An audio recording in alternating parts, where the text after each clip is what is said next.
in with their team strategy because they're able to win these matchups, and since everyone is able to apply pressure, they're getting a lot of jungle invades off. So for Phoenix1, where they seem kind of outmatched role for role, it's difficult to do those things. So like you say, either they need to just go all out, take massive risks, try and get in there, or they would need to play incredibly reactive and hope that TSM disrespects them and tries to close out the game too quickly and then capitalize on some mistakes. They've been putting together a lot of different comps than what we've been seeing the top tier teams running is, you know, still getting the Poppy in the top lane, still seeing that rise from Zig in the top as they feel they can flex those champion pools. So maybe hit them with something regular we've been seeing, the Sivir comp, something that all of P1 can get behind and act on at the same time. Yeah, everyone run in at once. Smash usually has pretty good farm numbers, but has trouble getting damage off in team fights. Whether that's an individual thing or whether that's a team not zoning for him thing is always really hard to deduce. But one thing that was interesting about yesterday is we've seen a big increase in Jhin in the North American LCS as well, as far as the AD carry pool. And every team has a slightly different idea of what is first pickable or first bannable. Like Trundle played a massive role in the Team Liquid vs Cloud9 series yesterday. And I think just getting control of a single lane for Phoenix1 is incredibly important because that breaks TSM's seal on the map where they have incredible pressure. But they do go with the Karma early on for a little bit of map movement and a flex pick. Works out. We'll probably see Biofrost taking that Nami if that is the case. That has been his back and forth for the past few weeks. I do like the bans from P1. They target some priority. They definitely leave Haunter in a pretty strong position here if he wants to. But they do get the Azir off the board. TSM to start off. We may see that Trundle in the top lane, and Haunter, or rather Svenskarian, may just grab his jungler. Yeah, TSM has been able to be very reactive to opponent picks throughout the split because it doesn't appear to be any holes in their champion pools as of yet. Like you mentioned, they can often pick the Nami against Karma in lane. Doublelift usually goes with Lucian if it's available. Even if the enemy team picks something like Trundle, they've been able to pull a Swain against it, which takes away the Trundle's lane superiority. Here, though, they early pick two relatively generic things with Aurelia and Braum. That's true. What am I saying, Trundle? It's Haunter. It's either Swain or Aurelia. Yeah, I mean, it's true. But and I was also thinking Zig should play Trundle, but then at the same time, you think about Haunter, some of his best Swain games have been against Trundle, even though most top laners haven't found much success on Swain. That is true. There's a lot of talk about him coming out of the Q scene, but as it gets into the professional scene, competitive, he doesn't seem to have it. Unless you kind of get a really good early game and nobody touches you, you get a few kills, and then you can kind of control it. We've seen Quas do it once or twice. But like you said, falling off usually, and may not see it here as the Trundle looks to be picked up by Zig. Exactly. Well, now it's a smarter pick because TSM has already revealed their hand with Aurelia. So this is one of the rare times where TSM actually isn't being that reactive with their champion select. And the Aurelia versus Trundle matchup is Trundle-sided if they decide to throw that Trundle in the top lane instead of support, which would obviously still be an option. Yep. Seen that multiple times already in that lane matchup. What will TSM decide to choose? Looks like they're just going to leave Bjergsen up for last pick. Obviously, to counter everything, Lucian and Nidalee gets locked in, actually. Svenskarian hasn't played that one in a while. No, he hasn't, but this will be a game where they need to get jungle pressure to aid the lanes rather than the lanes aiding jungle pressure, because if they actually are in a slightly losing matchup between Aurelia and Trundle, the gank assist and the early pressure from the Nidalee could potentially twist that lane in TSM's favor. So I understand why they would pick Nidalee in this situation, especially against Elise, where I feel like the Nidalee can greatly outpace as far as jungle farming speed, and that's going to be most likely what they try to use that pick for. So looking to get to the lanes fast. The Sivir comp from P1. All right, I like it. Yeah. Get the Bard coming in, and Mash does lock in the Sivir. Zoom, zoom, Karma mid, as they're able to flex that pick from the support to the mid lane. And also, though, well, TSM had already locked in their entire bottom lane, so really this TSM comp seems to be relatively independent to what Phoenix1 has chosen, but you look at the general cohesion of that Phoenix1 composition, it seems pretty strong, if a little bit lacking as far as backline access goes. So if TSM can make sure their front line stays pretty solid, or they pick something with a high amount of damage in the backline, that would be good. It's going to be tricky because of all the mid lane bans that have fallen through. But I'll be curious to see what Bjerg picks now, knowing he's going up against a Karma. Taking their time with this one. Looks like P1 will be running teleports both sides. They'll know that, and it's going to be the Zillion lock in the mid lane. Almost more utility to go in there and help the rest of the team out. But we've also seen how strong that is from Bjergsen. Yeah, and it's been kind of an evolution of Bjergsen, how good he's been on the enabling mid laners this split. I was actually taking a look at some of his stats. He, in his 4 games on Zilean, it is by far his highest KDA on a champion. He's actually got a 44 KDA on Zilean. That's because you don't in his die. games. No, I'm just kidding. Yeah, it's because you can revive yourself, Jad. It's a ratio. But really, it's just like, it's the only one he has in double digits, and it's extreme how successful it is. Here, normally it was kind of to keep a Swain alive and make that unstoppable. This game, a little bit less so. He'll be able to use it on Haunter or Svenskeren if they get in a little bit too deep. It'll be very interesting to see, as TSM doesn't have a huge amount of damage, but once again, this will just be putting more into Doublelift, making sure he needs to get going, which hasn't been a problem for TSM, but could be a problem if some things go poorly in the early game. Yeah, we actually saw, was it Liquid yesterday running something similar as well. And I remember Pastry Time saying they're focusing Dardoch a lot with the Zilean experience, making sure the jungler's big, making sure he can provide a lot of utility for the rest of the team. So we'll see if they get that going. We want to know how your thoughts go on Twitter. You guys listen to us talk all the time. We want to hear what you think. If Phoenix1 will pull an upset, tell everyone with hashtag P1win.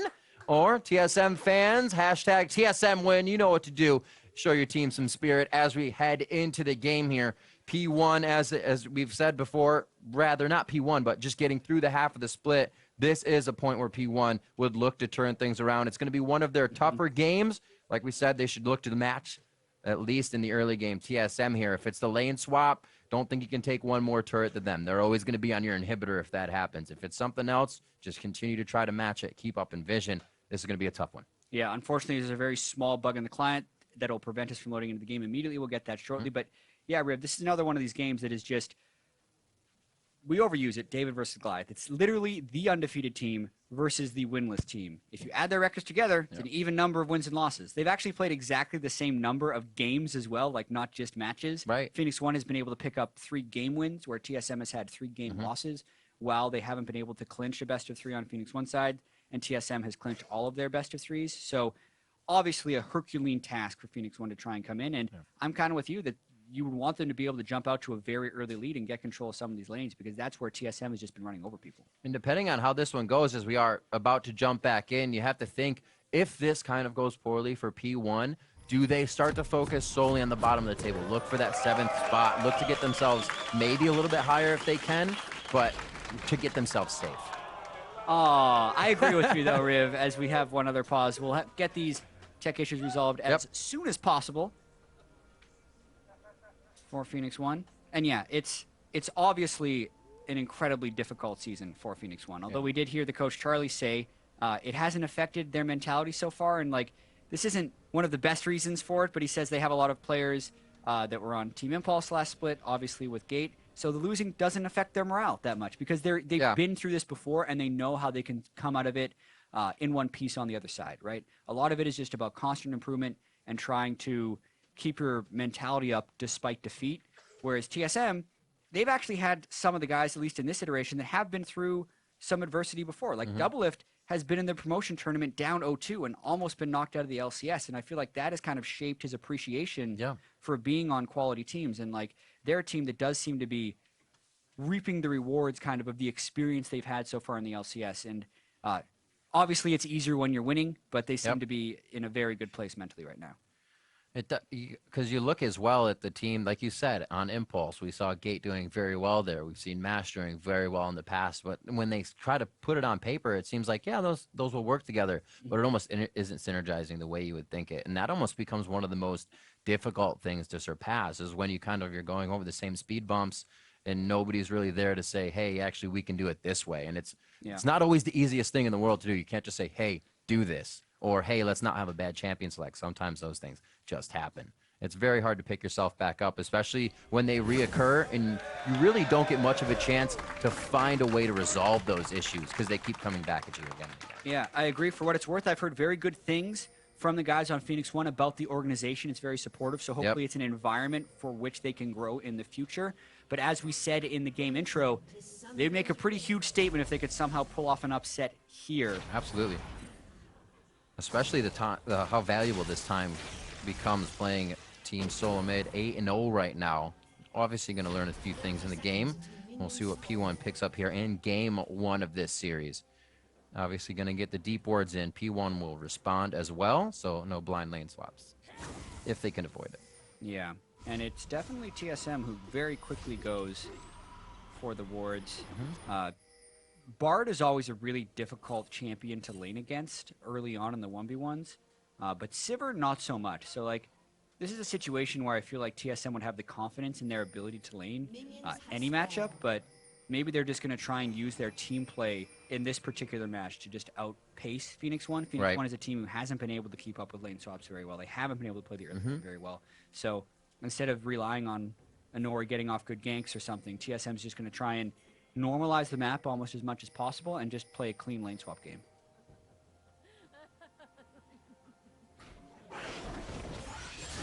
Just getting his laugh on. Oh, wow. I mean, a super pull, essentially, from TSM. Doublelift actually helping Svenskeren slingshot ahead in this game. And they're going to have a couple mechanics to get Svenskeren ahead of Anori in this game, actually.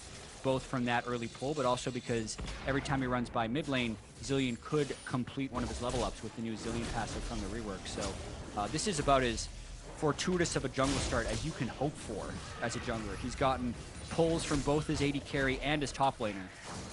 And as he's finishing off red, Hauntzer's already started the Raptors for him. So this is going to be a very far ahead in Italy.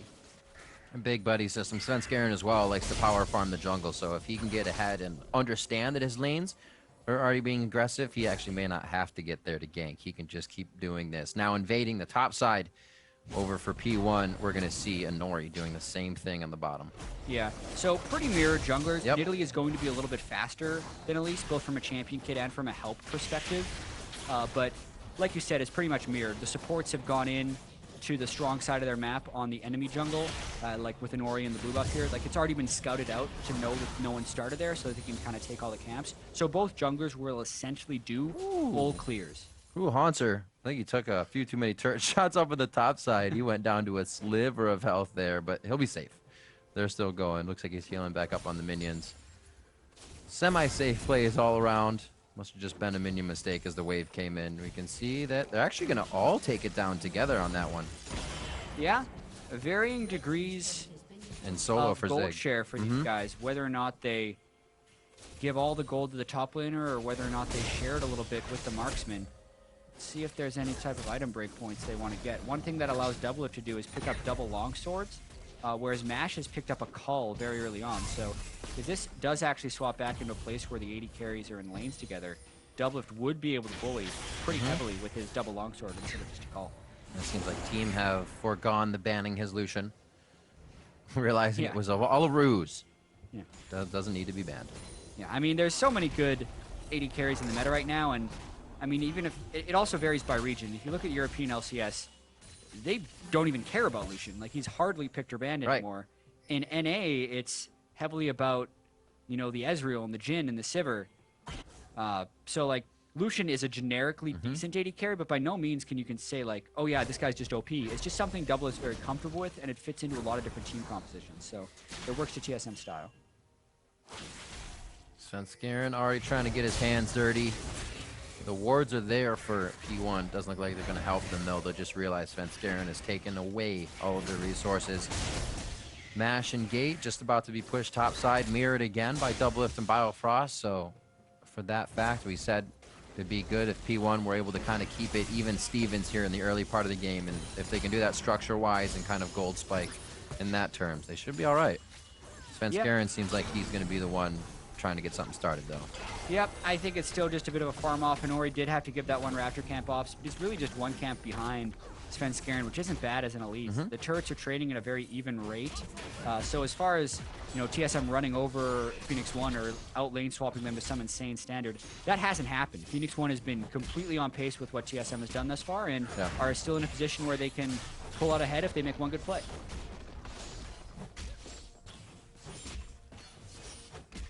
TSM is tanking the minion waves as much as possible. It's actually a fairly greedy yet efficient way of doing this lane swap. Like, this assumes that no one is even close. And TSM didn't actually have wards in the red buff right there, so that was a very dangerous play that Doublelift just made. if Inori had been super greedy, he could have very easily just like snuck in, flashed, and like pressed a couple buttons on double to get a kill. But unlikely, because that would have been a risky play, and this is a fairly safe play to lane swap. This is where TSM is going to cash in that tempo advantage from Svenskeren being slightly ahead, and the fact that they swap bottom first, so they get the mountain grade. There was a post that they don't get many elders, but they've definitely switched to a team that gets a lot of early dragons. The swap always being in their favor, or making sure it is, and they're able to come away with the first mountain this time. Very successful for them. Let's see where they decide to move for this. 50 to 50 in the mid lane, as that only got literally level 1 pressure, and we haven't seen anything else since. Yeah. Level 6 is just being hit there. Haunter's level 3, as he's now heading up against Mash, and Zig is 4 as he returns to his top side lane. And they're actually starving for CS a little bit too here with the pressure they were giving jungles in the early game. Yeah, they just continue to swap back and forth, which is a little peculiar, because I feel like Doublelift and Biofrost could start getting aggressive, and Haunter moves up a little bit too far. There's a chance he'll have to flash the next Cosmic Binding from Gate. Yep. Or even just an auto tech. That was good, yeah. Inori wants it. Good hit. Oh, the step back gets the boomerang that comes through, though. First blood going over to Mash with the flash and ignite blown. Inori also blew a summoner. Yeah, Haunter really greeted for some CS in that lane. Has to use his summoner spell as well as falling, and that gives first blood to the AD carry who started Cull, which is very fortuitous for Phoenix1 and can allow Mash to get potentially a decent gold lead early. Just a little love tap to the mid lane. Yeah, and just like that, the map pressure is gone as well, because they burned so many flashes and Svenskeren had to give way, that TSM's entire blue buff side of the jungle is warded now. Inori had picked up his Tracker's Knife, and Gate had already picked up his Sightstone from the lane swap, so as soon as they got that window of map pressure, they completely covered it with wards, which would buy them map pressure for the duration of those wards, essentially. Also realizing the top laner, Zig, probably saying, I'm low. He's got to be low. We should take him down. We said he was level 3 to Zig's level 4, so Mash also on top of that with the run-in. Now it's going to be a bit of a CS discrepancy between Team SoloMid's top laner and P1. We're actually seeing, coming up on 8 minutes, a 600 gold lead for P1. All said and done, lane matched up between CSD at 10 up. TSM is up 1.2k. It looks like P1 may be able to stop that for once. Yeah, that's TSM's average gold at 10 Yep. has been 1.2 thousand. That doesn't look like it's going to be the case, at least for this game against Phoenix1. And that's because Haunter went overly aggressive when they didn't have vision control. And this does throw TSM's early game plans a little bit out of whack. We just saw Svenskeren, you know, invading, doing his normal thing, trying to live in the blue buff area. But the rest of his team was in base. And now, because this side of his jungle has been completely littered with wards, while he will be able to continue farming, it gives the rest of Phoenix1 a lot of freedom to push up lanes. Like, I actually think this is a minor mistake. Speaking of which, Mash should be pushing another wave for sure. They just saw all of TSM in wards, and Drake isn't even up right now. So Mash should have pushed that wave. It was a free wave of farm, and it would have created pressure. Instead, though, he's running bottom lane.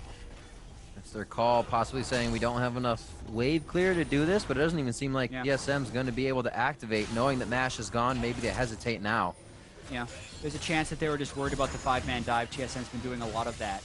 But that's the respect you see some teams giving and some teams saying, we can forego that, keep pushing that top lane like you were saying. Exactly. Why get the deep wards if you're not going to put pressure on the other side of the map when the team reveals themselves in the wards? But it was technically a risk.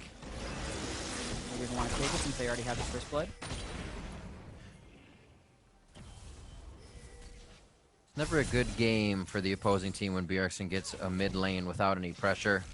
He's been able to do just about everything he wants, almost getting the Rod of Ages finished now to the Athenes on Tyrion's Karma. We haven't actually seen action from either of them contributed to these fights, as the other blue is traded over. So I bet you more farming here in the mid lane. Yeah, I still really don't agree with this item choice from Pyrion. He does it every game, but looks like we're going to have a bit of a tango in the bot lane. It's done. Bit of a bind, very nicely done. Yeah, so this is something that Phoenix1 continually does. They're picking themselves into these low damage team compositions with an Elise jungle and the Sivir who won't be doing large amounts of damage until late game. And that's another gank on Haunter. Volatile Spiderling is going to connect, but Equilibrium Strike locks up Inori. He still got repelled to get in range and locks it down with a quick bite. And they don't have the vision control to allow Haunter to be as greedy as he is in these lanes. So they're punishing him very well with the ganks. The other side of TSM still has to be careful against Mash and Gage. I'm so surprised they're making it look clean, too. No real follies in these going in. Binds are hit. Maybe a few flashes for the first one, but P1 keeping control of the map here and actually causing teleports now to come in from TSM to be wasted in defense. Not wasted, but used in defense. Now with one teleport down, they try and TP into the bottom lane. This made... Now, Temper Fate actually is enough. That's going to be Doublelift going down quickly. He's back up with the Chrono Shift, and they're onto Zig. Biofrog's actually able to get out of range with the Stand Beside Me up, or I should say Unbreakable, and a double kill for Bjergsen. After saying we haven't seen much from the mid lanes, it seems like Pyrion is getting chased out, and P1 tried to bite off more than they can chew. After a top lane engage, they lose a lot in the bottom lane. Wow, and the idea of that play for Phoenix1 was actually very commendable. They see the teleports burn to the top side, double TP down to the bottom side, make a fight the TSM count at number, but when Bjergsen teleported in time for the revive onto Doublelift, as well as the kill, it just kind of backfired, but now TSM may have overstayed. Biofrost looks like the for sure death. Oh! Doublelift, oh, just help him run. Loop-de-loop. Oh my goodness, that escape. Very sneaky. When it's all just out of range, everything. Unfortunate for Inori there. And we'll see this play one more time. If they had Temper Fate here, much different story. Perfectly timed double TP, actually. They come in exactly the same instant. But the double bomb ends up getting a kill and a 4-man stun, whereas Doublelift gets revived to full health. So really, that kind of goes to show you the power of Zilean when you get maximum value out of all of your spells. AoE on the 4-man stun as well as the revive on the one target that was focused, and that gives time for Svenskeren to come over. Doublelift is able to pick up the kill, and the kill distribution is also very ideal for TSM. 3 kills to the mid laner, 1 to the marksman. It's crazy how it happens in Team SoloMid games like that. Even when a team has a slight lead, it seems like there's one collapsing fight where you say, yep, that's when it happened. 12 minutes in when TSM teleported bot lane and they just got a bunch of kills back. We're down a little bit, now up 1,000 gold. Yeah. And we'll have the confidence to start controlling the map here. Hopefully P1 does not hesitate because they're playing quite well. The 2 kills on a Haunter looked like they were starting to break TSM's control of the map, but really, Phoenix1 invests all of their stuff in a double TP play that is just perfectly stuffed by TSM, and like you say, it puts them right back into it. Now Bjergsen with the 3 kills, completed Rod of Ages, is working on more. And Doublelift is going to be working up towards his Lucian items when they had a chance of starting to shut him down as well. Like, that play was very much a breaking point. If the play works for Phoenix1, they could have actually gained full control of the game, but TSM was undeterred by the early deaths of Haunter and were able to turn it around very well. And it felt like it would have been a smart play too. You have Haunter's TP down, why not try it? This is our upper hand. The idea was smart, it's just the execution wasn't. Bjergsen and TSM outplayed it. Phoenix1 grouped up for 4-man double stun. It's one thing TSM has been always good at is reacting to plays very fast. Looks like they're going to start reacting to throwing more wards down. Pink wards are set up in a place that can somewhat be defended by P1, so they'll get some good value out of those. But it looks like TSM is going to start threading right through those pink ward areas and really not even giving vision. Let's go back to what was working, says Phoenix1. Oh, when you counter your teammate and you didn't want to? Unfortunate, the repel's there, but the Q has been used. The flash just in range with the subjugate on is able to drop Haunter, get his flash once again. Yep, he's continually trying to get the minion wave before he has the safety of his turret without deep wards. And normally, for most of the split, this has been working for TSM because Svenskeren has usually been giving him vision of the enemy jungler, but Inori just hasn't been running into Svenskeren, and then Haunter isn't respecting it. Ideally, like Phoenix1 was going to be up there anyways because of the giant wave that was about to crash into the turret, and then he'd be dove at the turret. But Haunter's making it too easy for Phoenix1. Yep. He's giving them the ganks before they even need to do it, and he's not even making them dive the turret for it. They need... That thing will expire. That was a big misplay by Phoenix1, actually. Zig should have been over there to pick it up, but he was shoving out the top side. So Inori ends up getting the Glimpse of the Void, and that will not help Zig's 1v1 ability against Haunter. Kind of may show you how tense or hurried they feel to grab these things. We don't have time to wait. TSM will be honest. We have a chance now. But their window was actually a little bigger than they thought. They have the wards that almost prove it on that top side, too. Playing a little skittish. 58 to 42 in that mid lane, or 158, I should say. Just a little bit of a lead to Bjergsen, but the kills are really what catapulted him up once he got to the bot lane. He's been able to sit nice and pretty in the mid lane for now, coming up on that level 12. Be a little bit healthier when you revive from him. Doesn't look like he's really had to give it to any of his teammates just yet. Now, 1 point apart, still just 1,000 gold up. TSM slowing things down so Hanser can finally get this pushed up with the wards he needs. Yeah, the first 15 minutes definitely have not been stomping for TSM. They've had enough control of the game because of the turnaround, but Phoenix1 is playing them pretty tight. It's just the question of whether Phoenix1 can sustain that level, which throughout the split they have not been able to, and TSM has been. So you still expect TSM to win this game, but it definitely hasn't been super stompy as of yet. A tight go. Tempered Fate goes out. Minions accounted for. That's the thing, though. Every single person was able to dodge Temper Fate, and then they nearly kill Gate on the backside. So now the push can continue with even more ferocity. Nidalee actually works fantastically with Zillion. Whether or not you hit the bombs, you still get the path that somebody's going to walk a little bit more, right? It's a telling path. They have to go around it, and Svenskeren has been nailing these spears. Double takes a big shot to the face, but they have Nidalee for the heal. So look at this turret damage they're able to put down. Poke to deal with on both sides. TSM cannot do anything without minions. And they get themselves backed away quite quickly.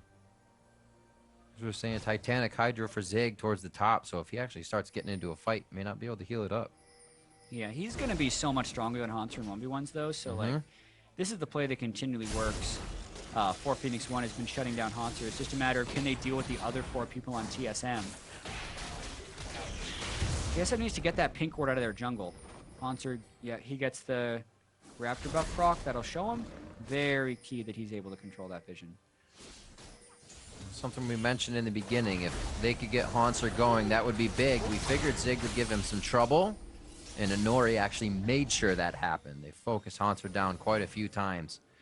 Somebody on that Aurelia who has been able to carry games for TSM. But right now, it's looking like Zillion could still provide that from the position of Bjergsen. Hanser caught, but how much does Pyrian really want of this? The team coming down slowly as Glacial Fisher disengages.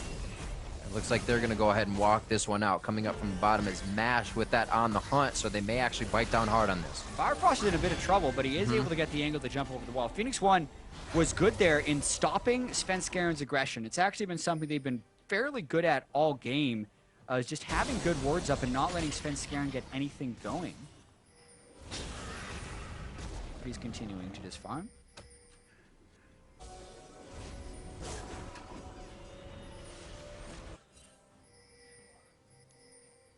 There's a lot of darkness in that jungle right now. There are a lot more pings than there is people walking in. This is really dangerous for Sven, actually.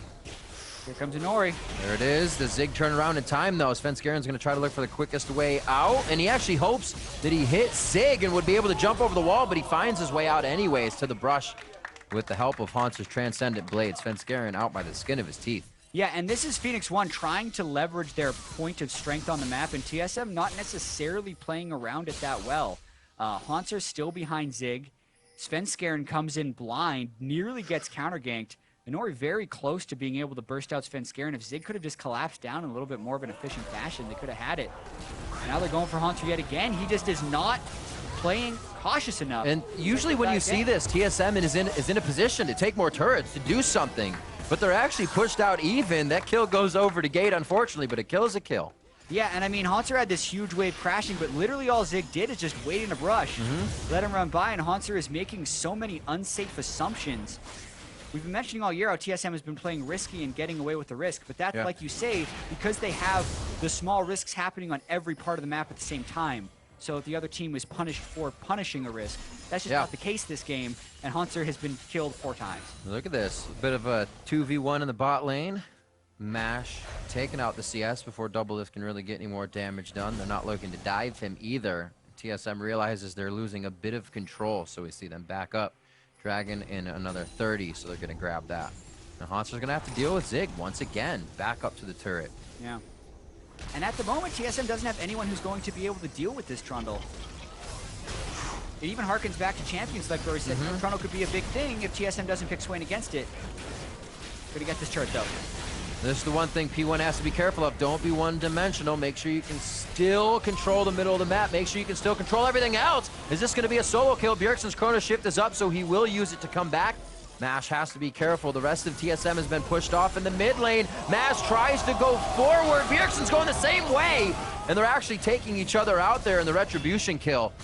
And now it's going to try to be the trade to P1. TSM looks to get a bit more out of this, but Svenskeren cannot connect with the spear. Yeah, really awkward fight right there as Bjergsen got siloed off from the rest of the team. And I think Mash did mess that up a little bit. He's unable to check his auto attack on proccing the ultimate from Bjergsen. He ends up popping the revive and then is finished off by W5D2 while he's waiting around for Bjergsen to come back up again. So they do get the kill, but Mash loses his own life. And unless they can get some mid lane pressure off this, it's not really a positive trade.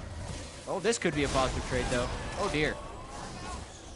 Svenskeren, he's been trying to do a lot for the top lane, be there for Haunter. Now is he going to be going down for troubles of warding? The team's there to back him up, though, and TSM, they're all going in on the bad choice play, but that makes it a better one if everybody's behind it. 22.5 minutes in, TSM continue to find positive plays in when their team goes down first.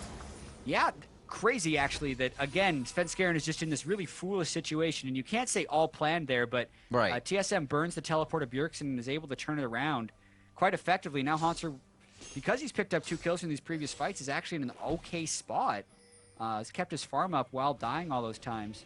It's actually equal gold to Zig with Cloud Drake coming up yet again. Plus they have a teleport advantage, so TSM can actually control this. Gold lead slowly growing as well. TSM's going to be a lot more confident to get forward wards down, more plays, more picks. See if Svenskeren can help Haunter out. He's pushed up on the top, but more action down in the bot lane here. Period has himself a little too far up, and nobody's going to be able to help him. Yeah, and W5D2 is starting to get very fed once again. 303, and his items are completed on Lucian. But this is bold. No Drakes. Low level. 22-minute Baron. They said that stings. Yeah, and they back away. That's going to be a big time investment, actually. TSM's now able to push the mid and the bottom lane. I think that's what they were worried about when they started as well. We're losing inhibitors if we do this. Oof, TSM's always ready. If you're not on the map and they're not going for an objective, your inhibitors or your turrets are falling. Yeah, I definitely feel like Phoenix1 playing a little hastily right here. I think they don't trust their scaling with the mid lane Karma, even though with the death cap completed, Furin will actually be doing a good amount of burst damage, but like super late game, the mid lane Karma's damage really falls off. And with the Zillion ultimate to keep people alive, it's quite strong. Now they push mid lane though. TSM had just killed the bottom turret. Maybe we end up seeing them collapse to try a fight here. There is the TP from Pyrian, but he's already left base, so it's not going to be a home guard rush. He's going to have to shield himself. It looks like P1 is actually trying to run themselves to safety here. TP comes in just on the top side of Baron, and they will actually have a full 5 now. Yeah, but just TSM walking up there burned several cooldowns from Phoenix1. Mash had to ultimate. Pyrian ended up teleporting up. So this is a nice quick little map move. Will now probably give them the window to go and take this second Cloud Drake of the game. It might just be W5D2 and Biofrost together. Biofrost backs, and they're heading for top again. Yeah, Phoenix1 really struggling to figure out exactly what to do. They'd started their recalls, and they canceled their recalls. They want to push the top turret, or they want to threaten Baron. And TSM needs to respect all of the possibilities. That's something that they haven't been able to do this game, which is why Phoenix1 has been able to pick up some of these 6 kills and actually play it fairly close. 4-man Death Brush that no one would actually be expecting. When W5D2 takes this Drake, though, Phoenix1 will assume there's more people down there and probably just finish their recalls.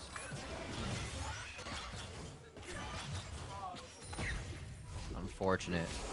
It's definitely going to be tough to watch these parts of the game as well on replay for the team, knowing that these are the options that you have with a few more wards that could have been placed ahead of time, knowing a Drake's coming up, and TSM has such favorable play towards Drakes. At least one could tell you that you would have that top turret, right, in a 5v4. Little things that we see, obviously, with the God's Eye view, but it's always harder to predict in-game. Yeah, and I definitely wouldn't call this, if TSM's able to close out the win, I don't think this is a win TSM would be happy with. They have huge rivals coming up when they play against COG soon, and this is the team that they were supposed to be able to beat very easily, kind of the last step towards the perfect first half of the split. They're still in a decent-sized lead. The 3 Drakes should not be understated, and they still have a gold lead, but the number of unnecessary deaths they've been getting caught out by are are not trending in the direction TSM would like to go. Definitely hard on themselves. You see them getting up from this match probably with a bit of a smile on their face. A good job, GG. But like you said, not pleased with getting the early advantages they should have and being able to play those. Trying to get a stab onto a Nori there, but nothing connects. And TSM now starting to basically flex their muscles, say we can get kills here, and start to whittle down the inner parts of the base. Yeah, game definitely slowed down, kind of looking for the picks. Phoenix1 technically has more ways of starting fights, and Bjergsen caught out of position. Tempered Fate's not going to allow him to really get stunned by that. They're happy to refight on this one. Haunter, another Blade Surges, that was onto a dead minion. He's going to lock down Zig for now. There's the Subjugate and the Flash. You can see they don't want this unless they're very much in a defensive position, possibly under that second tier turret. Zig's teleport is up. Haunter used his to get into that. Yeah, I actually think the Bard ultimate wasn't all that great. Right. Bjergsen would have had to burn a flash to get around the pillar, but the Bard ult just allowed time for Haunter to teleport in, the rest of TSM to help out. Now Inori's caught. Wow. Instantly proc the Bard stun. He cannot even go up to repel. And now they turn straight to Baron with the Mountain Drake for enhanced speed. Inori would have to teleport in on this if they want to stop it. Or Zig would. Gage there. No jungler to steal. Cosmic Binding. The TP is actually at a good time, forcing TSM to stop and focus the kills. They're going to go for the fight. 1800 onto Baron. That's going to be Zig going down. And looks like Baron could be perfectly fine here. Sven's going to smite, and they are going to be going for the fight. Bjergsen looking for a double, but he knows he doesn't have the time just yet. He needs a new front line, so he backs up. Gives the speed to Sven with a bomb to carry that one in. Feline like, they're on to Mash. He's way too far forward, and he gets taken down by Haunter. And TSM continue to grab at that fight with extremely low health. Yeah, really pushing the limits of what they can do right now. Smart use of the Zillion ultimate onto Sven while they're on the Baron pit. Then when Sven was dead, they waited until he revived before bursting the Baron down, and then incredible aggression at the very end of that fight while chasing kills, but no one overcommitting to the point of death. So well played all around there by TSM, even though it was fairly risky.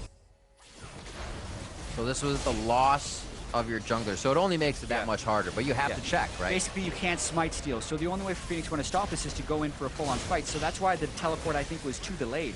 They should have teleported in a little bit earlier, but here, they get a lot of damage down on the Sven. Baron is actually prevents Phoenix1 from stopping damage on Sven until Chrono Shift can wear off, so he's able to revive with high amounts of health. Pyrian throws in a Q that was attempting to steal, but that also means he doesn't have the Q for the runaway team fight. Yeah. And then Sven flashes in with the bomb on him, but cannot let the bomb detonate. Now double lift. He's gonna need some help. Ooh, Bjergsen makes it in. Chrono Shift in. That was just after his TP. Bjergsen gets there just in time, and they're gonna keep pushing forward once again. And clearly TSM has a hold on the game now. Rinse and repeat is their motto, and they're gonna keep going for these outer turrets. They weren't able to finalize the one in mid, but they have a wave coming up here for the top tier. Yeah, the second time that Bjergsen's been able to teleport at the last possible second and save double lift. Keeping that deathless game alive for double. Must be that Lucian. Yeah, now they just take a bunch of turrets down. And they're continuing their push. This is the confidence now on the first inhibitor turret. Zig doing what he can to throw some love taps out, and there's Sven diving headfirst into the fight to make sure he finalizes gate. They don't have much support to give themselves safety. That's a Nori going down as well. They're finalizing the rest of the kills. Zig is in the eyes of TSM, and they're going to be looking for the Nexus turrets here. Just sub 30 minutes. It seemed like P1 held on for quite some time, and then TSM took right over. Yeah, TSM sensed weakness. They turned on with their team composition. Bjergsen and Doublelift had the right kill distribution, and the guy who started the game 0-4-0 is actually tied for the most kills on the team, as Haun's just been able to pick up some kills on the backsides of these fights. And I think this is a 30-minute win. It's going to be a 30-minute win for TSM, 15-6, with just about a 10,000 gold lead. First game of the series going over to TSM. Yeah, and you say sometimes it's more about the journey than the destination. The journey for TSM was actually pretty filled with problems this game. They did not play very cleanly, but the end result is still a 15-6, 30-minute victory. So you look at the post-game theory and you think, yeah, that's exactly what I expected from TSM versus Phoenix1. But the game itself was actually pretty close. So Phoenix1 should hopefully try and like keep that in mind and just trying to figure out like why everything just fell apart. Right. But at the same time, like the difference between a good team and a lower tier team oftentimes is like how you deal with those close games and whether or not you believe you can win, because it doesn't seem like Phoenix1 believes they can win these games. And as soon as things started going against them, everything fell apart. And looking at what happened in the top lane, we were saying kill on Haunter, kill on Haunter. It almost makes you go back and kind of evaluate the way I was casting that and say, but did I look and see what happened after that? Because not much did. How many times did they kill Haunter and not get that top turret or not get more position on the map? So while it seems like they had something in mind, once that fizzled out, they said, oh, there's no B, there's no C. That's what we were doing. Yeah, exactly. Whereas then you contrast that with TSM, and as soon as they take the Baron, there's just another chain of objectives where they immediately go for things. So that's what leads you to a 30-minute win. Well, let's see if they have something on the docket for Game 2 on the side of P1. To get a closer look at Game 1 now, we're going to hand it back to Dash. A fair number of stabs. The audience right now joining us from that NALCS2 stream where TSM did just pick up the victory over Phoenix1. Thank you very much for joining us. We're discussing CLG's initial victory over Energy in a very quick sub-25-minute game. An impressive showing out of the squad. So we'll continue talking about that and jumping into our final replay, which at 17 minutes into the game, an ace for CLG around the Dragon. This is just absolutely insane. Yes. Blew the game open. Smithy went over the wall to try and mess with them, which gives Santorin the steal, but it just sets up this beautiful Bard ult. This is the play of the game. If you missed this because you're just joining this stream, perfect play to see.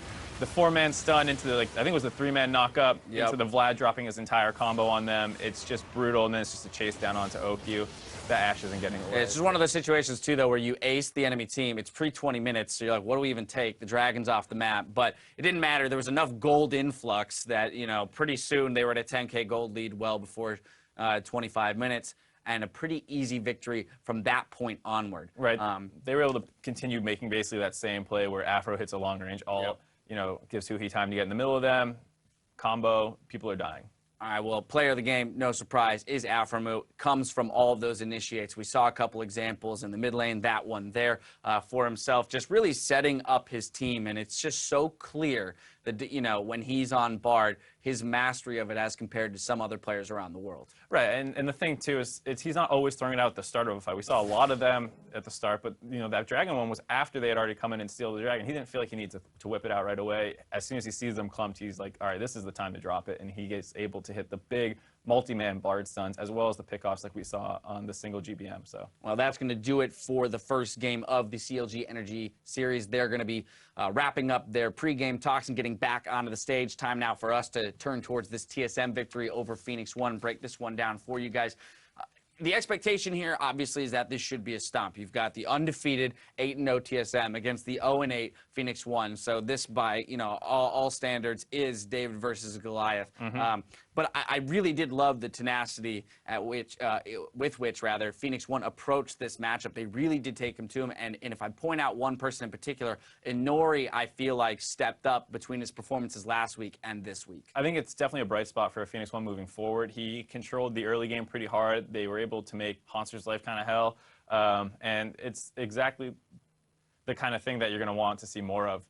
Yeah, we're going to want to see that out of him as much as possible. Of course, it wasn't quite enough. So it was a good thought. He was keeping Haunter down and helping Zig in that matchup. TSM, however, did find their ways to create advantages, one of which being 11 minutes in, a 4-for-0 in what was a 4v3 in favor of Phoenix1. So this is a situation where you would normally say, maybe if it were any other team, Phoenix1 ends up coming out on the on the advantageous side of this trade. Any other mid laner too, maybe, because only a Zillion is going to hit a 4-man stun into rezzing the guy that you just killed. So it looks like a really well set up play by Phoenix1 where they just kill Haunter before that. He doesn't have TP.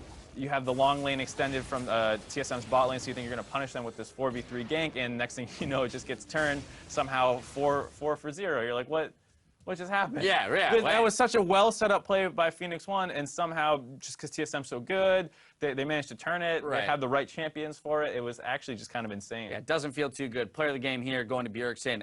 In part, a lot because of that play itself, as you just mentioned. The 4-man stun plus res on somebody definitely gave them the advantages. But his performance on this champion, this spot, I'm waiting for someone to take him off of it because he seems comfortable using that to just allow Haunter and Double F to be threats. Yeah, I mean, you look at the draft, it's Azir Vlad ban, TSM bans Rise, those are the main ones. I guess on blue side, they could have maybe not banned the Rek'Sai and gone for the Zilean ban, but I mean, throwing 3 at Bjerg, you think he's just going to play Karma. He'll play something else. Like, I feel like TSM's a good enough drafting team that you want to take them off the most powerful picks, which is probably those 3, but then from there, you're going to need to beat them some other way, which we saw them try and do with the Nori snowballing top.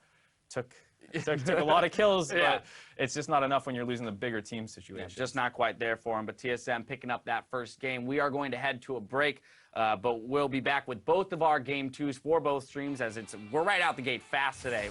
The NALCS returns in just 3.5.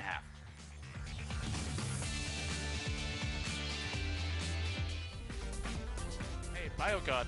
I'm probably gonna need some help with lane. Oh my god, BioGod, I watch your stream all the time, dude. Fuck my life. When you sang happy birthday, I was so happy. Nori wants it. Good hit. Oh, the step back, it's the boomerang that comes through, though. First blood going over to Matt, and a double kill for Bjergsen after saying we haven't seen much from the mid lanes. Yeah. Good job. Good job. Woo! Mash has to be careful. The rest of TSM has been pushed off in the mid lane. Mash tries to go forward. Bjergsen's going the same way. So he backs up, gives the speed to Svenskeren with a bomb to carry that one in. Feline like, they're on to Mash. He's way too far forward and he gets Competitive. But enough about that. We're into picks and bans for game 2. Let's see what we get as Phoenix1 takes up on the red side now. TSM will make the blue side home for game number 2 here. And we'll see if P1 can put themselves back on the list with a win. The Shens will be banned. We've seen the Shens and the Rek'Sais going out a lot more. It's almost like free globals once you get that 6 on top of the teleports. And the map control has been so big coming in lately. Totally agree. Shen is creeping up into that almost nearly must-ban category, which you would not have expected a little while ago. Karma, though, creeping up into that must-pick category if it's on the board, and that's first pick for TSM. It's got to feel good. I'm a rookie on your team, and I get first pick. No. Yeah. Karma really good first pick. Braum and Rek'Sai, no hesitation by P1. It looks like they actually were just able to go with what's on Charlie's sheet there as he's checking them off. Love it. The defensive capabilities of Braum, very good against a team that has Karma, who's trying to initiate in your face. Braum, good against Karma.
Again, pick the Aurelia with the Trundle still available. And, oh my... I really don't like that Gnar pick, actually. So Gnar has been seeing a pretty big resurgence, especially in the European LCS. Right. But if I remember correctly, Aurelia is one of the counter picks to Gnar. Because when you're in mini Gnar, the Aurelia can basically close distance on you very easily, crush you down. And when you're in big Gnar, Aurelia is elusive enough to stay away. Yep. So having the opportunity to pick Trundle and win that lane matchup, I almost feel like Zig is picking himself into a losing matchup just so he can have the teamfight potential. Do not like, but Phoenix1 trying to mix it up. It's always interesting when you bring a conditional kind of ultimate into the game. People haven't played around a lot. It might be the thing that throws your opponent off. It's kind of a far-fetched or a far reach for that, but they're going to see what they can get with the Gnar play. Still quite strong once he Gnars out, and Zig likes to be a fighter, so that'll fall in line. Global pressure with the Twisted Fate pick, as well as bringing out the Gragas. Just saw this against Fox, actually, from TSM, and they'll do it again. Time to play make, and if I had to guess, teams were having a lot of success with Gragas and scrims this week, because we have seen almost every team have Gragas jungle and be willing to pull it out with no jungle bans in the game either. So like they're willing to pick it in almost any situation, it feels like. Early jungle pressure, great combo with Twisted Fate ganks as well. And it's going to be very key because Bjergsen has had to pick that Twisted Fate essentially blind. I would love you forever if you pick Lux. And no. Yeah. This is what we saw. I was going to say, we saw the Zig with the Gnar last time. You get a nice Gnar ultimate, you throw the Zig on. Obviously, they're hovering it, but I was going to bring it up. They switch it back around to the LeBlanc for Pyrion this time. And it's actually kind of crazy because we're in a world here with 5 mid lane bans. So the champion pool is definitely being stretched a little bit, but then you still see Twisted Fate versus LeBlanc. It kind of lets you know how many mid laners actually exist in the world. So Pyrion on LeBlanc will be in the position where he would want to snowball ahead of Bjergsen, and like any LeBlanc matchup against someone with wave clear, it really depends how the early lane goes. Because if Bjergsen can get enough to get magic resistant mana regeneration, he can shovel at LeBlanc and prevent kill pressure. But if he can't get that, Pyrion could potentially take over the game. I love seeing not a huge amount of swaps in the picks, but just another nice swap. Like Svenskaren's not on the Nidalee, completely different champion, the skill sets and the size of the pools that these players have on the LCS stage, and to be able to play it at that level as well. A very big reason why TSM is at the top of the league, because they can be pushed so far back in their champion list. Here we see a few more from P1. Are they the right ones? Are they the ones that are going to click here as we come into game 2? It's going to be very tough. Once again, we know it's an uphill battle for P1. And TSM is only going to make it harder still coming into game 2. Yeah, looking at these team compositions as well, like one thing is even though TSM has a lot of versatility, they've gone with the blind pick Aurelia and the technically blind pick Twisted Fate and the blind pick Lucian. Like they're basically, they take these champions, they say, we're going to win with this composition, and they think they're universally strong enough that they're going to be able to work against whatever Phoenix1 pulls out against them. All right, as we head into game 2 and get on the rift, hashtag TSM win, hashtag P1 win. Vote for the team you think will be able to take the victory, or vote for the team that you want to vote for. Because that's how voting works. Looks like the crowd voting with the chant. TSM right now getting a bit of love there after game 1, and they're bringing the momentum now into game 2 with the global comp. They're looking for a bit of an explosive fight team with an engaged Ash Arrow here from the side of P1 once we get to it. Yeah, we'll see if Mash can make some plays with the Ash Arrow. He hasn't had the most success in playmaking. I think Aurelia is also Aurelia and Twisted Fate are actually both very good against Ash. But this is Phoenix1. They have seen TSM, and they can sneak up on him. Okay, so it's on to Bjergsen. They're going to turn back on the gate. He's forced to flash. The Ignite's burning on him, so some summoners being blown on both sides. The Vision War being won by P1 at first, and they have a bit more poke there. So even though Phoenix1 did have the element of surprise, TSM has stronger level 1s. Like the Karma level 1 is insane. The Gragas and Twisted Fate level 1s can be extremely strong. And if you look at the actual summoner trade, it's totally even. Gate used 2 and TSM used 2. So I would have actually liked to see a little bit more patience from Phoenix1 right there. Wait until the deep wards have been placed, then maybe follow in, or wait until someone places a ward and walks back to catch a single person out. Because if they go for a catch in a straight up 5v5, like they're going to reveal themselves so quickly, the TSM is just going to be able to shoot back. And that's exactly what happens, so no kills are granted. You got to consider your opponent is ready for that to happen as well. So it's not like we have the upper hand. You might, but only for that half second. It almost cost them. Still 0 kills here, but we see P1 trying to get their foot in the door very early here and see what they can do to Team SoloMid. And right now it's going to be another lane swap. Oh, Sansa going to get the 3 CS before he can run back. Quick. One more. No, he gets the experience for it. He has bad memories from the last game where he overly blade surged onto a minion and cost him his life. He takes some harass. See, that's where I would have went for it, and then I'd be the dead guy. Yep. Be like, nah, it's one more. You get one more. Yeah, one more Blade Surge, no problem. And then Blade Surge pushes you a little bit too close. You get hit by the Braum Q. Ash will stun you. Then it's not fun. Surprised that Hanser is still sticking around, actually. Very greedy play, but he was able to pick up enough experience to hit level 2 because Gate had gone down to harass Svenskeren. So he was not zoning Hanser out of the brush. That gives him basically a full level over Zig because he was able to leech enough from that first wave. Nicely done. Covering the backside as well with the team to make sure to get any of those minions that die along the way. And we'll once again have the trade swap for lanes. That's the distortion forward with the chain. The card onto a Nori does not allow his pop-up to go any further. Bjergsen gets himself a save. Yeah, Inori didn't get the flash on Burrow knockup. I think if he did, he would have been able to kill Bjergsen, but Bjergsen doesn't want to give up this wave. Massive wave crashing into his turret, appearance style flash. He would need Svenskeren to be there to help him. I feel like he's kind of in danger of getting dove if he sticks around that mid lane. So completely solo gold for Haunter this time. That was traded between all 3 of TSM members. Oh, you guys are both low. Trying to play a game of trickery here, but they decide against it. And this is actually a take it with a wheel. It's either encouraging or discouraging pattern for Phoenix1. That's another one of those plays that has great theory behind it.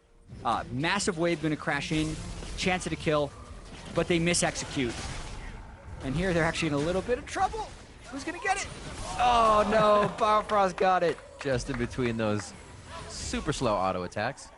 Gate's in trouble. He still has no flash. Inori could be baited in here to helping too much. Not much movement from Pyrian. He moves on this one very slow, and he may just get there too late.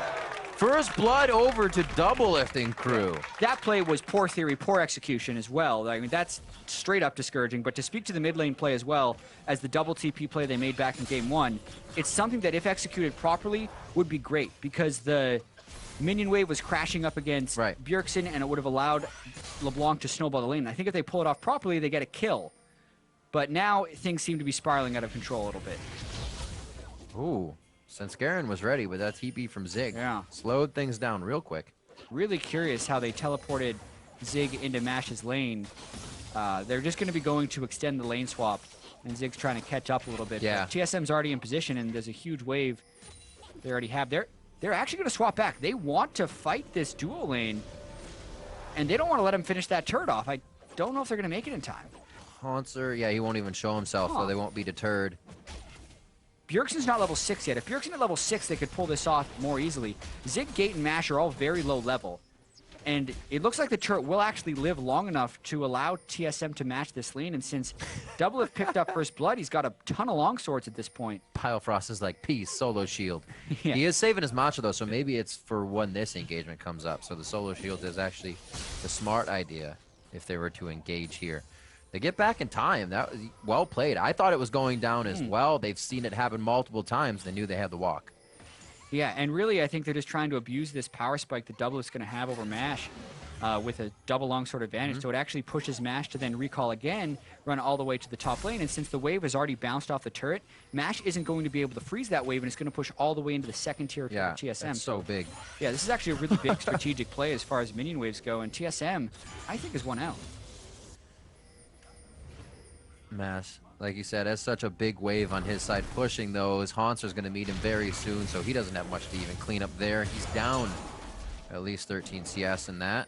And we saw Zig just trying to clean up, trying to suck up some resources, and he'll have his ultimate blown, so they won't be able to use that here. So TSM just kind of relieving pressure all over the map with their aggression. And the timing of this wave means TSM's actually going to get an interior turret as well.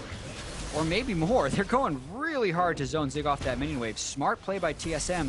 Now the question will be, can Bjergsen prevent the same thing from happening on the other side? I think he can with the threat of Twisted Fate ult. We're getting a lot of damage on that turret. So crazy to see how well the outer positions of TSM play, as well as Svenskeren now coming in. Definitely made some big moves, being able to play so cleanly without Bjergsen in the mid lane, doing too much until the mid game. Then he comes out, triple kills everywhere, and since everybody's winning, you can all just fall in line and start getting the kills. Yeah, and look at this side. Haunter able to farm at the turret, whereas Zig was pushed off. This is a massive win for TSM. This is more the type of thing they would want to have started game 1 out with. Yeah. Much cleaner macro game here. And yeah, to kind of double up on your Bjergsen point, in past splits for TSM, especially, you know, before they decided to do like a total roster overhaul, Bjergsen was in this position where he kind of felt like he had to carry every game, and TSM was very much about like, we need to break out of this style where we're just totally supporting mid lane. And this is maybe one of Bjergsen's best split, honestly, because he's able to show that he can play so many different styles. Yeah. He's been able to play the supportive mid laners, the roaming mid laners, and the carry mid laners all together. And he has less of a burden on himself, so he's actually become much more efficient in his play. Like, he doesn't need all the resources, he doesn't need all the minions, but he's still able to make the right play the majority of the time. Because of that, it feels like, You know, his KDA is up, the number of mistakes he's making is down, and he's still making very effective plays across the map. So I think it's been a great split for Bjergsen. Yeah. Controlling it and just giving a platform for everyone else to look very good as well. And we haven't even really seen these guys reach too deep into the champion pools. They've run these comps that aren't the double APs that people get stuck to. Wait a minute. The teleport coming in, Bjergsen onto Zig. He just wanted to help there. He didn't really need to go down. Yeah, so much damage. Zig's still level 5, and they stop him before he gets Meganar, so he doesn't get that bonus health. Now it's just a matter of making it back to mid lane so they don't lose damage on that turret. Svenskeren may be able to get there. They're definitely going to sideswipe P1 if they don't start heading up right now. They're going to have that speed up. No, Mantra's down for Biofrost. Single shield for Bjergsen. They're going to give the damage dealer that DPS the cover. Culling comes out, forces the blast on gate. Not wild enough from the card, so Flare not going to connect either as Mantra just came up for Biofrost once again. But you look at what they've burned. They burned the heal on Mash, the flash on gate. Now they have a push prepped in the mid lane, plus teleport still available on Haunter if they get a fight. This is all from basically playing retake on mid. They gave up the pressure and said, all right, let's take it back. P1 feels like they have an advantage. And they fall away, losing summoner spells. Team SoloMid running rampant right now, and they're going to start taking away the blue buff. Cloud Drake will be next on the menu. Looks like they'll be for dessert after. Trying to get this steal in onto blue buff. Ooh. Smites it away. Easy does it. Now the fear would be, can Haunter stay alive? This has been what didn't work out for them last game, is they weren't able to keep him safe, but that was against Trundle Elise. Gnar Rek'Sai isn't as strong of a ganking force, and Haunter isn't as starved on experience this game, so looks like he's going to be mostly fine. Bjergsen just has to make sure he's dodging those chains, because really that's the tilter in this matchup. If the chains land, the Blanc's burst really goes up, because it's proccing the Sigil of Malice more frequently. But as long as he can sidestep with that cloak and the potions, he's going to be able to keep wave clearing. Still Haunter. You can see how comfortable he feels. He's got to be sitting on quite a bit of gold. Level 7, 53 CS. No. That's about 1,700. That's not going to hurt. We're still waiting, though, for the side of P1. Mash still has these arrows we're waiting to see, and there's not too much TSM vision. You could hide in the fog of war and get a few of these to count. Yeah. And there's one. Here it comes. Can it hit? It hit Biofrost, but there's no follow-up. I was like, where'd it go? Yeah, it stopped. It connected. Uh-oh. Gate has no flash Oh, anymore. they were prepping the arrow to work, putting themselves into position, but really, they were only falling into TSM's trap, who was already on the bottom side of the river, ready to take out P1 as they rotated over. Mid-turret looking to be the next thing. Svenskeren is just going to go ahead and get right in between these two. Oh, my goodness. Things fell apart around 25 minutes for Phoenix1 in Game 1. Things are falling apart now in Game 2. They are losing pressure all over the map. It's just a lack of respect right there from Svenskeren. Yeah, that was a little much. They didn't even get the turret on it. They're just using the skills because they can. Actually feeling safe about it. They may be caught off guard by P1, but they're using quite a bit. A little sloppy. Pyrian just used his distort to get in. There's no way to come in now. The team may be up the river without a paddle. There goes Inori. There goes Pyrian. They are completely disjointed on this. TSM basically daring Phoenix1 to try and initiate on them, but none of Phoenix1's flashes are efficient. That's the second flash on Burrow that Inori was unable to land. A lot of that was because Bjergsen and Doublelift were very quick in trying to flash away from it, but that caused Inori to over the wall. It means two more kills. TSM, it's now a 5,000 gold lead 11 minutes in. Are you kidding? That's a huge 6,000 plus a Drake. Yeah, plus the Drake getting clocked in. And they're not going to stop either. Haunter actually having a much better game, so he's ready to take the top turret. And we'll see this again. Yeah. Bjergsen and Doublelift both had 1,700 gold in their pocket during this fight as well, so unspent gold. But look at that instant double flash, predicting Inori's flash on Burrow. They crush Pyrian and Inori as they're both right there. One kill each. Let's share the love. Then they can just pull the Drake afterwards. And now they complete their items. Lichbane on Doublelift and Ghostblade already on Doublelift. We're 12 minutes in, Riv. That's exactly where my eyes went, to the clock. Then they got bigger and bigger and bigger. That is a crazy amount of gold. Core items, first single being finished there. And we'll see. I don't think TSM's going to stop this pressure. P1 definitely going to have to use this time to at least stop the bleeding. Figure out how to stop a game that's this far behind, because that in itself is an experience to have as well. They find themselves in these situations, and we talked a little bit about what do you do at this point looking for that 7th place spot? Do you focus on the teams around you now? Because this becomes very difficult against the top tier teams. They're in all kinds of trouble. Just in range. He tries to get the boomerang to slow down Bjergsen. but they match each other in auto attack distance. And TSM can pull off plays like that because there's no map pressure whatsoever for Phoenix1. I mean, in these situations for Phoenix1, I don't really think you can give much advice. They're already down 7,000 gold. It's more about preventing the game from hitting this point. Their team composition as well doesn't have much wave clear that is necessary to stall. Like, when they picked LeBlanc into the Twisted Fate, they needed LeBlanc to get lane priority, and they didn't get that. And then I feel like they just kind of ran out of options. Because the rest of TSM was able to win all the lanes. Like, this is the TSM we talked about before the series of pressuring all lanes and allowing everyone to hit on all cylinders. And that's what they're doing right now. TSM's hitting on all cylinders. And it's reactive play now from P1. They can't set up and say, hey, TSM, you should be afraid at standing in front of a turret because we have Arrow. Nice little juke. Tyrion. But there's so many people. Playing a bit of Houdini. Yeah. He's going to be running. What does the team get off of this? Not much. You see how far TSM has pushed up the map, how much control they gain. So they even have time to walk around and kind of do the okie doke here. There's the 2 hits in. Bjergsen's going to finalize. And P1's only made it to mid lane with most of their waves. Exactly. They can't shove out the waves quickly enough. And even if they could, like, they're still going to be fearful of someone on TSM collapsing on them. Yeah. Zig getting a little bit of split push going on the side waves, but just the kills will continue to pour in for TSM. Unless something really drastic happens. Like, basically Mash would have to land an Ash Arrow on an isolated target. Yeah. But he would have to be, like, so isolated, because at this point, even if TSM is in a 2v3, depending on the people, they could even win it.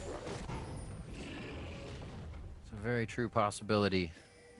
Right now, living inside P1's jungle, really not giving them any room. We saw the pink wards just being cleared out, so even P1's defensive kind of security and vision there is being wiped away as soon as it gets put down. And look at TSM's wards all the way up to even the gates entering that top side of the map if they want to go for it. Looks like a little love towards bot here to keep Haunter safe, and he actually might find himself in trouble. Svenskeren stays. Yeah, this would be the danger. Bjergsen on top side. Can't ult down on Twisted Fate. This is that 2v3 we talked about. Arrows in, arrows onto Haunter, but everybody's backing up a little bit. Looks like they'll be able to finalize 1 kill. They say, give it to the back line. We'll try to get Svenskeren too.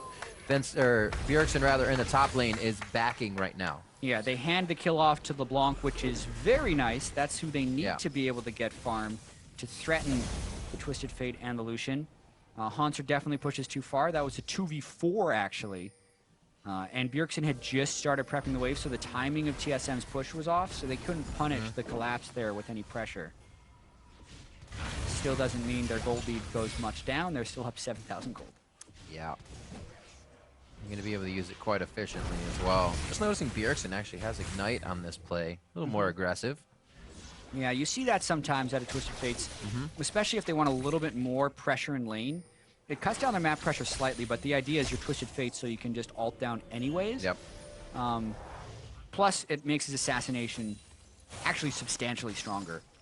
So, do not disagree with it by any means. Usually we see a lot of Ghost as well, and Ghost Flash for So sometimes you see the Ghost on Twisted Fate.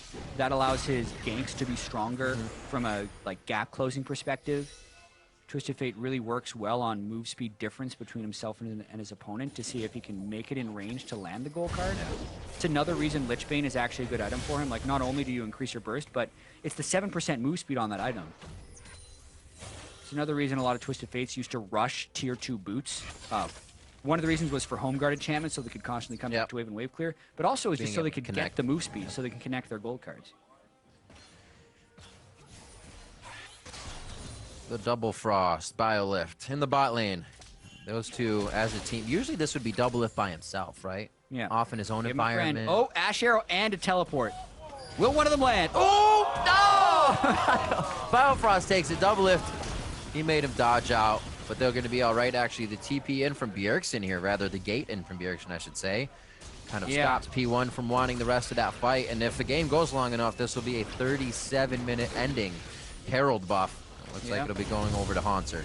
So the Void for Haunter makes him even stronger against Gnar. Biofrost didn't have flash to avoid that arrow, but I feel like he could have juked it. He had plenty of advance notice when Doublelift was able to dash away. Either way, Doublelift kept him safe with his zoning culling. Bjergsen kept him safe with the Twisted Fate ultimate. Power continues for TSM. All right, I like the arrow and cage, but it almost needs to be first, right? People were alerted of that. Traveled down the lane. It was already the team rushing down Doublelift and Biofrost. Bjergsen was ready. This is the kind of position they need an arrow from, right? Never mind. Yeah. not where to happen. The sweep from Biofrost. Very key right there. Oh, where's... I thought he was going to get bopped. Yeah, he was trying to avoid the body slam, but I mean, they still have to run. Bjergsen on the front line, looking like he wants to start this one. Haunter giving some trouble to Zig in the top as his ultimate wears off for the Gnar. Or I should say his passive. And it's going to be the Ocean. We have second Dragon of the game. And a Cloud into Ocean. Now they can sustain a little bit more on the side of TSM. Keep themselves on the map, continuing this crazy pressure. Yeah, no need to rush either. Like, No. they've had that 6,000 gold at 12 minutes. Now it's only 7,000 gold at 18 minutes. But, like, there's only so far you can push into the map safely this early into the game. Yeah. You do need your items to actually complete a little bit before you make your big play. And I think that's actually coming fairly shortly for TSM. Now they picked up another Drake. They've completed the Abyssal Scepter onto Bjergsen. And I think they're going to continue to try and push the tempo and make plays. Oh, will he go for a Nori? I think he's going to try and wait for the steal. Was that worth the ultimate, Haunter? It's actually a pretty low cooldown. So I'd say worth. It is. 20% cooldown reduction on Trinity Force now. Yeah. So he's got it back up in 45 seconds. There you go. Totally fine. Ain't a thing. That was worth just for the insult to Inori, being like, I care so little about my ultimate that I will use it just to deny you this 80 gold right now. Technically, it's a 160 gold swing. So if we're talking about expected value, like that's great value add. For 45 seconds. Take it or leave it. And he takes it. It's like, oh, Zig comes up. He actually comes up back with that frozen mallet, not helping in this fight too much. It would have been great to be in the 1v1. Bjergsen on the right side of the Raptor pit. Svenskeren flying through with the flash body slam. They're able to pick up a few more kills. And that's going to leave 3 down for P1 as it looks like the second tier mid is going to find the same result. Yeah, and that's the turn for TSM. Everyone able to flash aggressively because they have such a massive lead. They killed 3 critical people on Phoenix1, and Nori's just trying to stop the minion wave from taking the bottom inhibitor, so it's harder for TSM to cycle over to that one. But they're going to get this mid one, no problem. Seems like TSM had a bit of a team talk saying we know there were mistakes. We might have been even too lenient. And now we're going to pressure down as hard as possible. Every time you see an opening, go for it. That's led them now to a 20-minute, 10-1, 10,000K lead. And they're even taking things as they exit in the eyes of their opponent, P1. Nori gets his smite this time on the final kid of a monster, but Wildcard's still chunking them as they run through. That's a nice tag. Double if you're calling on a ward, got to be a little careful. Yep. Time to pick a safer recall location. Haunter on a mission again by himself. He gets so much freedom, but he does it well. In games where he's not, even when he was getting taken out, he really wasn't allowing too much to happen in his lane. This time, absolutely controlling that. And looks like he's going to gather here with the team as they dance with Baron. Absolutely. Twisted Fate ultimate will be up again, though. Ashero? Yeah. Svenskeren could go down here. That's going to be 1. Now they're looking for possibly Biofrost or Doublelift. Doublelift's left to do damage on the left, and Biofrost flashes out. He goes down now. P1 resetting to see where the fight is because TSM look like they still want to pick some off. Bjergsen's card wears off. They're going to be chasing in. Zig gives himself up as a meat shield, but he's not even that tanky with the frozen mallet. And now it's the chase. Wildcards, they're able to actually pick it up on the gate now. The chase is there. Haunter could dash forward. The hit on the period, but he goes, no, he stays up. It's going to be Haunter that goes down as they trade another 1-for-1 retribution kill. Now at 3 for 2. Svenskeren comes back up, but he's got a long waddle back to the base on the side of P1. And it looks like TSM's going to give up for now with super minions entering the base. Yeah, still a very nice pick there by Phoenix1 to delay the game. They kill Svenskeren, they switch off to Biofrost, and it makes it so Bjergsen doesn't have a safe teleport location to get into the fight with. Yeah. Now Pyrion gonna look to, he's waiting for the gold card to expire. Oh! What? How did he see him? Did he guess? Magic. I want to see that through the eyes of Bjergsen. Like, what did he see on his screen? Because Pyrion thought he was completely safe. Clearly not. Can we get a check on those glasses he's wearing? Can we double check there? Got a wall hack going on. No way in that one. Like, he just somehow knew he was there. There's got to be a logical explanation for this. Oh, man, that was impressive. Yeah. I hear we're working on it. We're going to get to see it, so I'm looking forward to that one. Heck yeah. I want to. It was so sure, too. It's like he even counted his gold card his gold out. card was about to wear off, too. And that's exactly what Pyrion was waiting for. He was like, if his gold card goes down, I can dash in and maybe get a burst down. I don't think the burst would have worked against the Abyssal Scepter. Yeah, he's too big now. 605, 188 to 150 in CS, but that's just to boot. It's really the kills that is making Bjergsen rich right now, and this map pressure his team has really looks like it's going to make the funds go up a lot more before this one is over. 23 minutes in, they look to knock down the second tier in top lane. That's the last one left that P1 has outside their base. And just Svenskeren being a bully, walking around. It actually looks like they're going to try to spread P1 thin here and go back and forth. Cannot hop over the wall. That could be the finalizing kill. Actually ults for it to make sure Pyrion can't get the save. There's the flash body slam as well to connect. Doublelift takes down Pyrion. They're looking to stay in the base for the long haul here. They have enough minions to keep it going. They do not. It's going to be enough minions coming in. Oh, they do actually. Malire coming in from the bot as well. And they should be able to lock this one down just about 6 minutes faster than game one. TSM come out firing, and P1 cannot find a way to stop it. They're going to be taking down Gate on the entry, and they're looking for the Nexus now. It's going to be 24 minutes in, 16-4, as TSM gets some final touches on those fantasy points. Now they're on to the Nexus. TSM staying undefeated in the North American LCS Summer Split. Gonna take a few more seconds. One last hit, 50 gold over to Haunser, and that'll be the game. TSM take down P1. Yeah, much more decisive in this game too. And this win means that TSM has now beat every team in the North American LCS and is still undefeated. So very impressive first start for TSM, the best start in TSM history at 9-0. And now they have a legitimate chance, and they're starting to think about maybe making a run for that perfect split.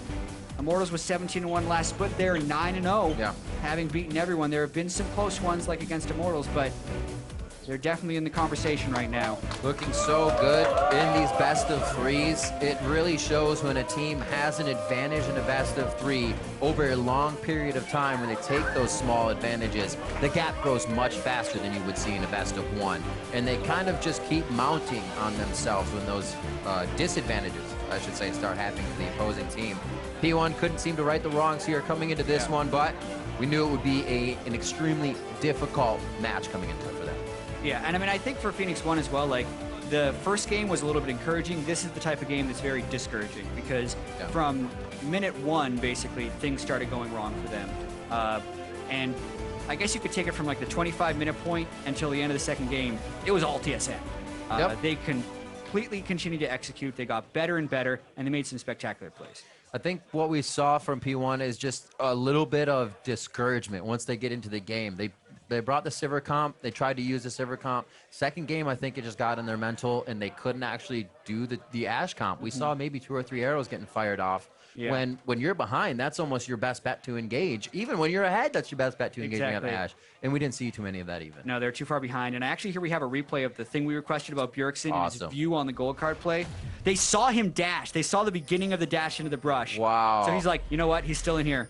Wait, go. There was logic behind that. He didn't just guess. Man, that's the importance of sometimes just keeping lingering wards on the map. Pyrion thought he was being very sneaky, but Bjergsen not as godlike as we expected. He saw him go in there. It was okay. It was just an okay play. Yeah, man. And like, just to continue, like 7-0-9 for Bjergsen, 7-0-10 for Doublelift. That's the type of game you expected when you saw an 8-0 team go up against an 0-8 team. And it didn't actually start that way in game one, but it's a good sign for TSM that they're able to consistently improve throughout the best of three, because that was maybe a little bit of a worry for them earlier on in the split, where their game ones were awesome, and then the other team would kind of adjust a little bit, and it'll be a little bit more difficult. Not that they intentionally have a poorer game one than game two, but this type of adjustment to really just hammer it home against an inferior team was impressive. And it seems like the way they play in that window of I'm sitting on 1,700 gold is crazy. It works out for them perfectly because, yeah, you're sitting on that gold, and we saw 2 people in front of Haunter the whole time, but that means your opponent hasn't actually been getting that much. So it's almost safe to linger on that. However, that seems like a small window teams can actually take an advantage of, seeing that one person on TSM will sit on gold, because I know I've mentioned that more than once. This person has this. You know, if they were to fight with this much gold, it would be bad. Is there a way to open that up? Yeah, and a lot of it is just timing their recalls in the right way, because if you're all playing selfishly and always trying to recall on the right amount of gold, you're going to lose map pressure. And that is something that I think TSM has been the biggest change in their gameplay from last split to this play, is the fact that they are timing their recalls well and they're keeping the map pressure up at all times. Well, it's worked out to 9-0 now, so I guess It's pretty good. don't fix it Good if it ain't start. broke. Keep it up. Following that clean 2-0 sweep, let's go to our favorite Aussie, who has TSM's man in the mid lane standing by for a post-game interview. Thank you very much, Riv. Yes, I'm here with Bjerx in the mid lane superstar. A 2-0 versus Phoenix1 now gives you guys a perfect start to the split. How is this even possible, Bjerx, and how did you guys manage this? I think it really just came down to how much we learned in the last split. Even bringing in Biofrost, we had a really good kind of staple in the team between the 4 players, and we could implement him into our style, whereas in the Spring split, it was like we all need to figure out where to fit. But this split was all about just fitting in one person. Yeah, and everything's kind of firing. Everyone's playing great. Biofrost, the new guy, obviously playing well as well. Do you think this is sustainable moving into now your second half of the split? Because right now, you have an undefeated record. Do you think it's possible to have a perfect season, or is it maybe going to get a little trickier as the teams get better? I think it's possible, but I definitely agree the teams are going to continue to get better, and it's going to be harder and harder. I'm not really aiming for like an 18-0, and I don't think anyone else is keeping it in mind. It's mostly about kind of our level of growth and improvement, and everyone focuses more on how good we feel as a team, not just look our wins or like our score. Yeah, and it's definitely been impressive, even in the losses you have had in games, how much growth there has been. Is there any insight into how you guys have grown so much and so quickly, or is it just kind of everything working together in a combination of individual play plus coaching plus infrastructure and kind of what's going on there in the team? I just think everything kind of came together at a really good time. Biofrost and W5D2 worked together really well. Our coaching staff kind of came together. W5D2 and I kind of as like shot callers or leaders, kind of everything came together at a really good time, and it allowed for a really fast improvement. Cool. So obviously we talked about the first half. Now the second half begins tomorrow, and you get to start up playing against CLG. Team that I know you guys love playing against. How are you feeling about tomorrow's matchup? I think if we play like we did in the first game against P1, it's going to be really hard matches. CLG has some games where they look really good and some games where they don't look as good. They are a team that is willing to do some really like crazy stuff, and their level 1s are really interesting. So CLG is never a team that's easy to beat. So we're going to be doing our best to come out ahead. And then you mentioned, obviously, you and W5D2 have kind of been sharing a lot of the shot calling and the leadership. On the other side for CLG, you look at Afro, a player that W5D2 has played with quite a bit and who's a huge presence and voice on that team. What are your thoughts on Afro as kind of a leader and a captain of that team? I obviously don't know too much about his leadership skills because I've never played with him, but Afro has just been a consistent, like, possibly best support in an AF for a really long time. So it's a player that I respect a lot. He's super good. Awesome. And then just thinking, again, it's kind of a way off now, but if TSM had to pick a goal now, kind of moving towards the back end of this season, what would it be if you could pick? Our goal? I mean, our expectation is to win the split, and that's what I want to do. That's what I'm here for. Well, best of luck. You've got a pretty good start so far. Thank you so much, Bjerx, for joining me, but we're going to toss it back to the analyst desk. Thank you very much. Pastry time.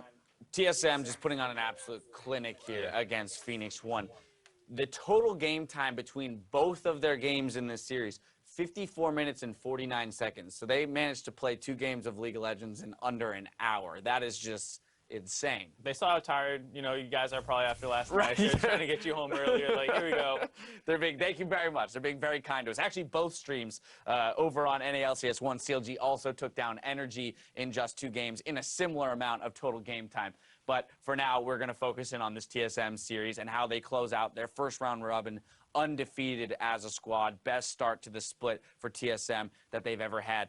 Let's start with this champion select here. I mean, Phoenix1, as expected, banning out those big power picks, all targeted at the mid lane, but it doesn't matter. Bjergsen, he's got plenty of options. He'll find something that he's willing to play into whatever you've got. Yeah, I mean, it's kind of, whenever there seems to be like one dominant team, they seem to spam a lot of the same stuff, but it's just because you know that there's so many options presented to them. So you can target how you want, you can go with a specific game plan, but chances are you're up against the wall anyways. Very much so. You ban the 3 OPs, he just plays TF, he has a zillion as well. It pulled out in the first game. So no matter what, you're going to struggle, and I don't particularly like P1's draft for what they have, but I understand going like a little different here with the Gnar and things like that, and not just going into the same old matchups, Right. hoping that it's going to be different. For And some that's, reason. yeah, I mean, they definitely switch things up. They're looking for a different strategy. Doesn't pan out for them this time. Similar to game one, the game kind of starts to break open at just that 11-minute mark, which is kind of nuts to think that so early on in the game, TSM can find such a big advantage, but they do here 2-for-0 in the mid lane off of P1 looking for the initiate. Right, and it's kind of thing I think where teams just get frustrated playing TSM because they play the side wave so well. Prior to this, Zig had gotten picked off a couple times, which lets TSM group mid, and it looks like they might be a little greedy trying to finish off that turret, but Inori is just too far in front of the rest of his team. You see the LeBlanc getting in there a little late, not quite after the knock-up, and so not the worst idea of a play to go for, trying to punish TSM greeting for that turret, but it was just not executed very well, which I think was the problem. What we saw was like, P1 had the right idea a lot of the times. We saw it in game one as well, but just when it came down to like actually playing that situation, it just didn't go right. Player of the game going to go to double lift on this one, 7-0-10 on that Lucian. Obviously, in such a quick game and with as many kills as TSM was able to pick up, all the players are going to look good. Double lift, getting that first blood onto gate very early in the game, utilizing that advantage, pushing it forward, playing a near flawless, possibly flawless game on Lucian. Yeah, definitely scary to play against the LeBlanc too. I think there were a couple times that we saw people looking to try and pick him off, and he was able to just live kind of like in that last, highlight, getting out away from Inori, being able to turn it back and get the kills. So really good stats all around for him from this series. Yeah, absolutely. I mean, he has been a stellar performer for TSM. The split, still playing a ton of Lucian, right? We've seen him branch out a couple times, Ashe and Sivir, but still very happy to play that champion if you're going to give it to him. That's going to do it for our TSM Phoenix1 series over on NALCS 2. When the NALCS returns, Liquid and Envy will be on stage for a match that you will not want to miss. We'll be right back. Okay, so we're coming back to Wait, I thought you were some weeb because you had a weeb name. Oh, shit. Dog, come on, dude. Got baby like this. Inori could be baited in here to helping too much. Not much movement from Purian. He moves on this one very slow, and he may just get there too late. Oh, they were prepping the arrow to work, putting themselves into position, but really, they were only falling into TSM's trap. She's gonna go here, and then I'll kill her. Nice. Woo! Thanks, Peter. Fight too much. Would have been great to be in the 1v1. Bjergsen on the right side of the Raptor pit. Svenskeren flying through with the flash body slam. Come on, wait, no RCP. They have TP. RCP. Going? You're a beast. TSM